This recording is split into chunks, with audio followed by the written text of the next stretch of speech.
It has been a spectacular start to the year. Are you even surprised by how good this year has been? Well, I am, but I'm also surprised by the about face by the Federal Reserve, and I think that has a major reason why the markets have taken off across the globe. I think the Federal Reserve, by announcing that they are considering stopping the reduction of their balance sheet, as well as signaling quite strongly that they won't raise interest rates, actually halted the massive sell-off, because that was draining liquidity from the system. So it's not trade, it's not Brexit, it's not buybacks. It's a combination of everything, but that was the major thematic that kicked it off. And then now we're getting this excitement about trade, and hopefully we can have a resolution there. But overall, when it comes to the overall global economy and earnings, it looks as if it's decelerating moderately, and we can consider perhaps in the second half of the year you'll be reporting about an earnings recession for the S&P 500. Okay, well, if that's the case then, Chad,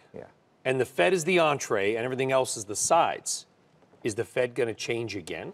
Well, it looks as if they're in a tough situation here, because as you start to see financial stress decrease within the system, you get inflation expectations by Wall Street moderately moving higher. And when that happens, they start talking about inflation again. And then they'll signal that perhaps they'll get a little bit more hawkish with their message. Because here's my beef, I guess.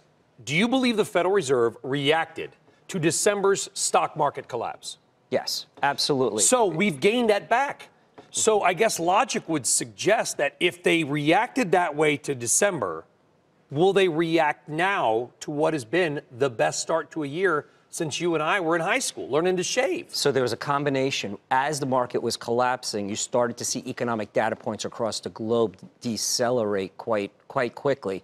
So that's what really spooked them. Here you have the market that's moving higher, but the global economy and the economic data points are not showing any kind of bounce back. So they may be a little bit more patient before reacting to it and getting hawkish and signaling about the rate hikes.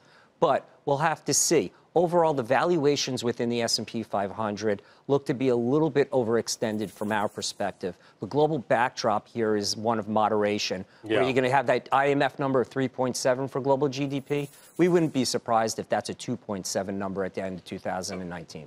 So how do we make money in this market? So how you make money is you bookend it. You put good quality companies that don't have a lot of debt on their balance sheet. Does any company not have debt on well, that's the problem, because a lot of these companies... This has been a debt-heavy and pushed market for the last decade, Chad. You just put the finger on the issue, and that is that they're leveraging their balance sheets to buy back stock, which is creating this financial engineering mechanism. So you want to look and do real good research about buying some good, high-quality companies. Look at some of the consumer staple companies. I know they look as if they're overextended at this point.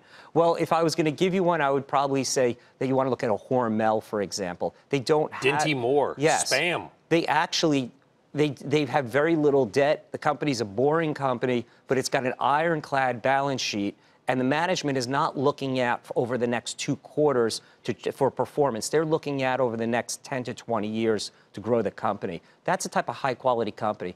Also, on your fixed income side, you want to be in high-quality bonds. So I know the high-yield market has really quite rallied, and everyone's getting all giddy about that. You just want to move out your extension on your duration and balance out your portfolio in the highest quality things at this point in time.